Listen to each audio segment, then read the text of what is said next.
Today was the day when I finally was ready to take a vacation. I found a cure for cancer, ended world hunger, and started my YouTube channel with ASMR videos. And this is it. I need to take a break. So I bought one ticket on a spaceship to Mars because any other option were more expensive for some reason. Took my space sickness pills because I have space sickness like any other human.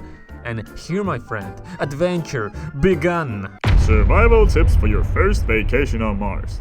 Tip 1. Survive acceleration. I was finally on board and my flight starts in 2 minutes, so everything's supposed to be fine, right? I closed the door, cleared browser history and turned on the stove. But wait, I was a little bit shaky this morning, and when I turned on the stove, my hand jerked, so it was not perfectly 90 degrees. And what do I do now?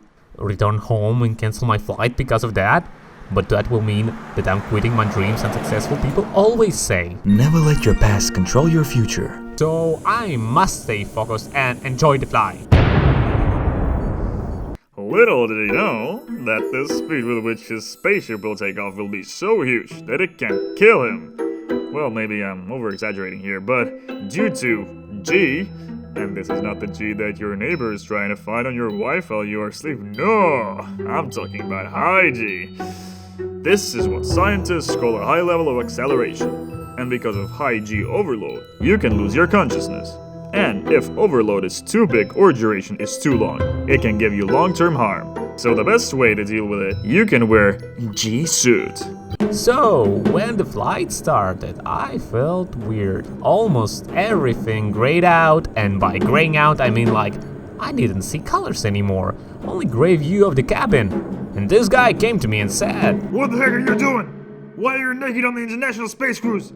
Take this suit, you poorly drunk and I did. So after I put it on, everything became clearer, brighter, and basically more positive. We escaped the orbit, I took off my seatbelt, and finally I could go and eat something. But before I continue, you must know, don't make a campfire on a spaceship, even if you want to.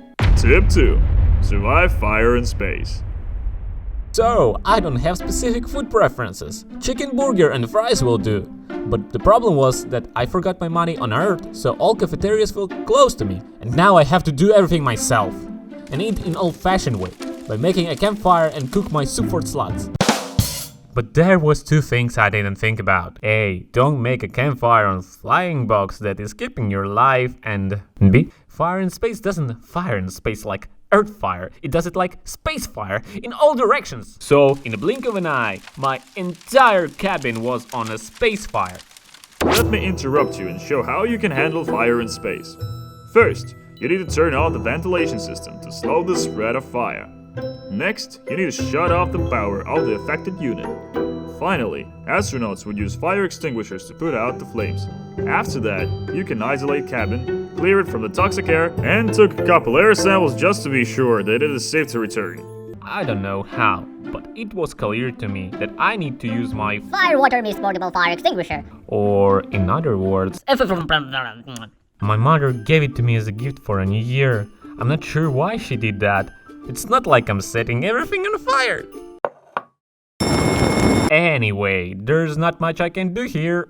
Oh, laboratory! Have you ever wanted to study chemistry at school, so you could explode something? I did, but I never had a chance to make a cool experiment. Only boring ones were water changes colors. So, in order to complete my bucket list, I used every opportunity that I could. I mixed some please don't touch reagents with I warn ya, and finally added a little bit of YOLO. Well, the explosion here was not that big of a problem. Much bigger problem was that near to explosive smoothie, there was a hazardous and toxic bucket, and it spread all over the laboratory. So in this case, you need to notify a crew and identify module or modules affected by release. That level 4, red, most hazardous release, non-containable, happened. All crew need to activate emergency breathing apparatus and silver shield gloves. After that, collect hazardous liquids and send this venomous thing to space.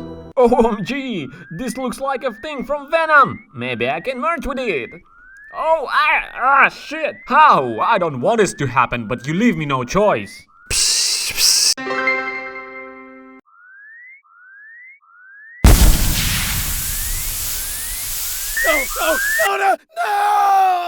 Tip 4.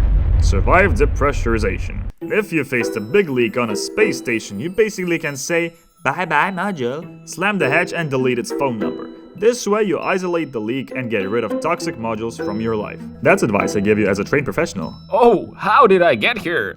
Why my module is closed? Oh, sorry, my mistake. I think I got carried away while I was telling you how to fix the problem.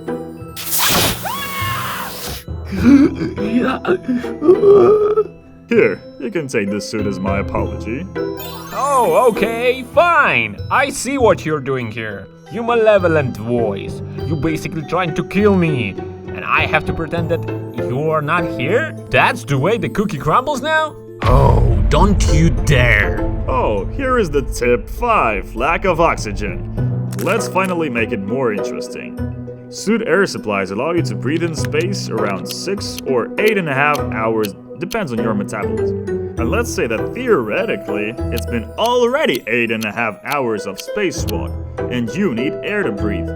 In this case, your suit should probably have additional oxygen, and it will let you breathe around 30 minutes more. So this is basically it. If you will not be able to connect with shuttle around 30 minutes, you will be dead. Speaking about Mars, I'm hungry. Tip 6, hunger.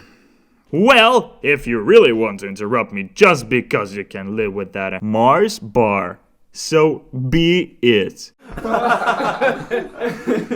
Extravehicular mobility unit has a drink bag which velcros to the front interior of the suit. The bag comes in 2 different sizes, 21 ounce and 32 ounces, and it is crew's choice as to which bag they fly. The bag has a drink tube with a valve which prevents the free flow of water into the suit. The valve is open when the crew sucks on the tube for water. Their food was provided by a fruit bar wrapped in an edible rice paper. The stick was stowed in a sleeve which is mounted to the neck area of the EMU. To eat, the crew bend their neck down and take a bite of the bar and slide it up, which set it up for their next bite.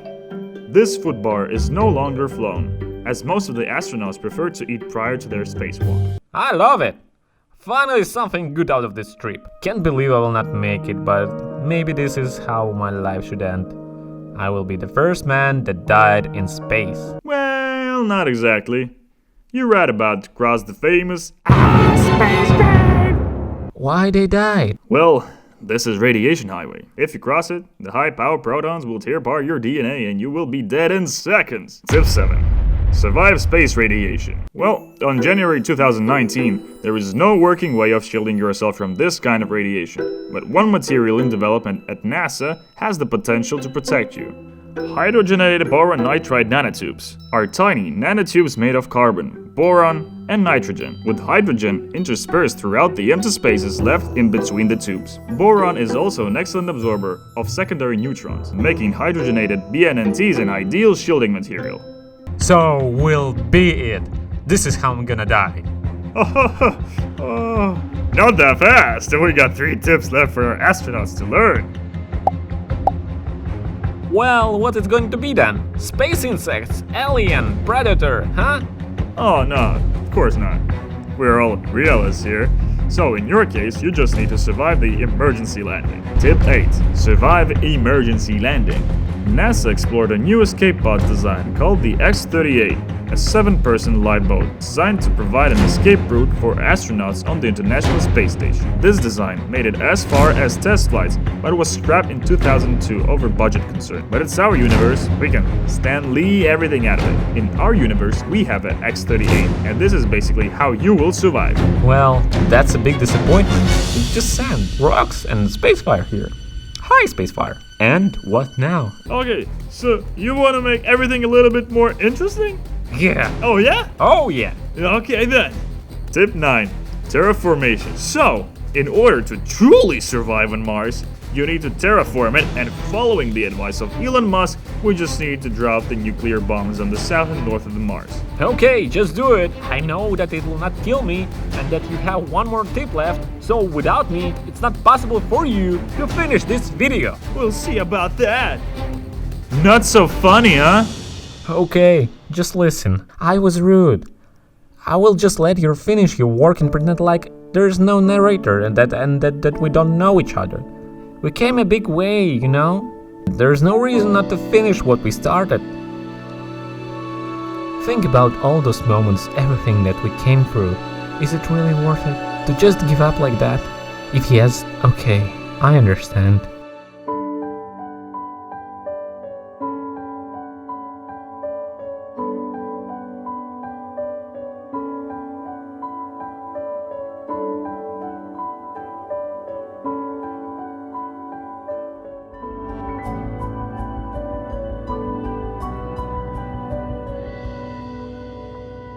Alright.